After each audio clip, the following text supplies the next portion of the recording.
आणि संशयास्पद ही जागा होती. ब्रिटिशांचा गोळीबार देखील त्या ठिकाणी व्हायचा, मुघल शासकांचा गोळीबार देखील त्या ठिकाणी व्हायचा.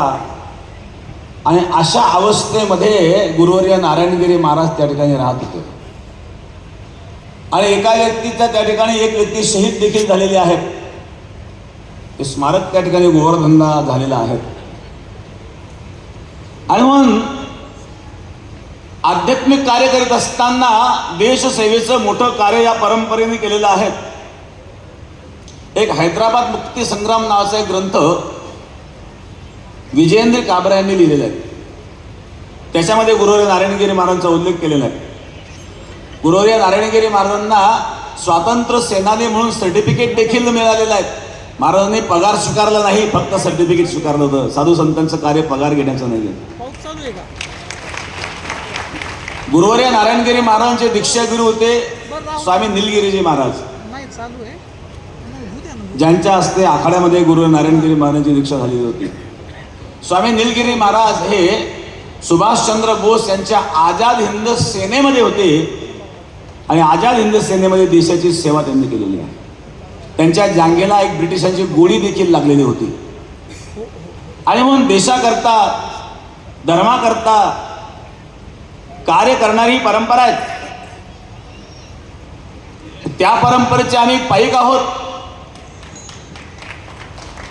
आणि म्हणून योगीराज सद्गुरू गंगागिरी महाराजांच्या 177व्या या अखंड हरिनाम सप्ताहामध्ये जे वक्तव्य आम्ही केलं, पूर्ण ते दाखवलं गेलं नाही. 1.5 तासाचं आमचं ते प्रवचन होतं. त्यामध्ये पितामह भीष्मांचं उदाहरण मी सांगत होतो. धर्मराज युधिष्ठिर आणि पितामह भीष्म यांचा संवाद. त्यामध्ये पितामह भीष्मांनी धर्मराजाला राजनीती सांगितली, राजधर्म सांगितला. राजधर्म सांगताना भीष्माचार्य सांगत होते, हे युधिष्ठिर, राजाचं पहिलं कर्तव्य आपल्या डोळ्यासमोर जर अन्याय होत असेल तर त्या अन्यायाला प्रतिकार करावा, अन्याय सहन करू नये. या राजाचा पहिला धर्म आहे. अन्यायाला प्रतिकार करण्याची क्षमता असताना देखील जर आपण प्रतिकार करीत नाही तर अन्याय करणारी व्यक्ती जेवढी दोषी आहे तेवढी सहन करणारी व्यक्ती सुद्धा दोषी आहे. आम्हाला शिकवलं गेलं, एका गालात मारली तर दुसरा गाल पुढं करा, असं कुठल्याही शास्त्रात लिहिलेलं नाही आहे. भगवान श्रीकृष्ण परमात्मा अर्जुनाला सांगतात, उठ अर्जुन, तस्माद उत्तिष्ठ कौंतेय युद्धाय कृतनिश्चयः.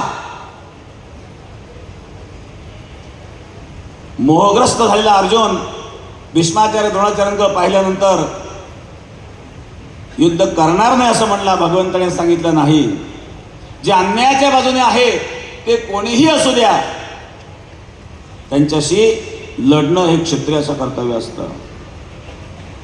कर्तव्याचं पालन हे सांगत असताना एक बांगलादेशाचा विषय समोर आला.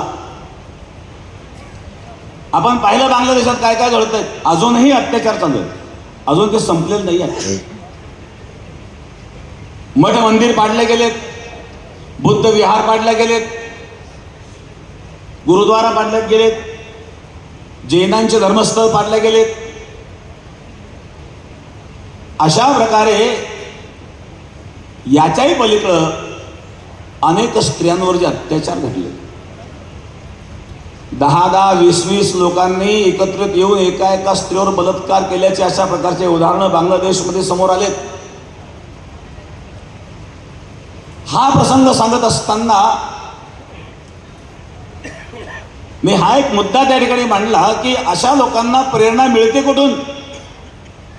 भगवान गीतेमध्ये सांगतात, यद्यदा चरती श्रेष्ठ तत्तदेवे तरोजनः सयत प्रमाणम कुरुते लोकस्तदनुवर्तते. श्रेष्ठ पुरुष ज्याप्रमाणे आचरण करतात त्या श्रेष्ठ पुरुषांना आदर्श मानून आणि इतर लोक आचरण करीत असतात. आणि म्हणून ज्यांना हे श्रेष्ठ पुरुष मानतात, ज्यांना हे आदर्श मानतात, अशी व्यक्ती जर 50व्या वर्षाच्या वयामध्ये एखाद्या 6 वर्षाच्या मुलीशी विवाह करीत असेल तर अन्याय नव्हे काय. मानवता धर्म तर आपला हात सांगतोय. जे वास्तविक सत्य आम्ही मांडण्याचा प्रयत्न केला आणि त्याचा परिणाम संपूर्ण भारतामध्ये आंदोलनं झाली. आमच्यावर 70च्या पेक्षाही पुढे FIR दर्ज झालेले आहेत, केसेस झालेल्या आहेत. 70च्या पुढे गेलेत केसेस. मी माननीय मुख्यमंत्री साहेबांना या ठिकाणी धन्यवाद देईल. माननीय मुख्यमंत्री साहेब काल्याच्या दिवशी आलेत आणि त्यांना विरोध झाला, या सप्ताहात जाऊ नका. मला आल्याबरोबर मुख्यमंत्री साहेबांनी तिथं स्टेजवर सांगितलं की मला 150 फोन येऊन गेले सप्ताहाला जाऊ नका म्हणून. परंतु सांगितलं नाही, हे सरकार धर्माचं सरकार आहे आणि धर्माकरता सरकार आहे. आणि त्या ठिकाणी माननीय मुख्यमंत्री महोदयांनी आणि उत्साहात मोठ्या जबाबदारीने सांगितलं की आमच्या या सरकारच्या कालावधीमध्ये संतांच्या केसाला सुद्धा धक्का लागणार नाही. आपण पाहिलं काही दिवसापूर्वी पालघरला काय प्रकार घडला. आमचे 2 संत, त्या 2 संतांना आणि सभेने एकत्रित येऊन लोकांनी मारले. काय अवस्था झाली होती, काय झालं त्याचं.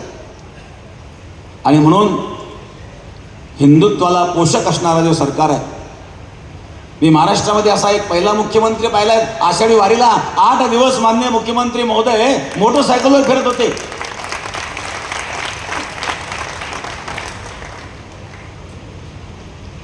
पांडुरंगाची महापूजा करताना सुद्धा बाहेर थांबणारे काही मुख्यमंत्री होऊन गेलेत.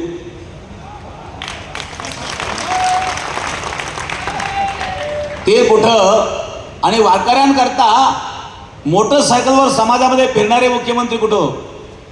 हा फरक आम्हाला तर दिसतोय ना. आणि दुसरी महत्त्वाची गोष्ट यामध्ये मी खरोखर मुख्यमंत्री साहेबांना खूप धन्यवाद देईल. या गोमातेकरता जे मोठं कार्य आपण केलेलं आहे. अनेक संतांनी गोमातेला राष्ट्रमाता घोषित करावं म्हणून आपलं बलिदान दिलेलं आहे. संतांवर लाठीचार्ज अनेक ठिकाणी झालेले आहेत. कोणी या गोष्टीकडे लक्ष दिलं नाही. आणि आपण गोमाता ही राष्ट्रमाता घोषित केली, निवळ घोषणा केली नाही, तर ज्या ज्या ठिकाणी या देशी गोमाता आहेत प्रत्येक गाईला एका दिवसाला 50 रुपये याप्रमाणे अनेक निधी आपण जो उपलब्ध करून दिलेला आहे.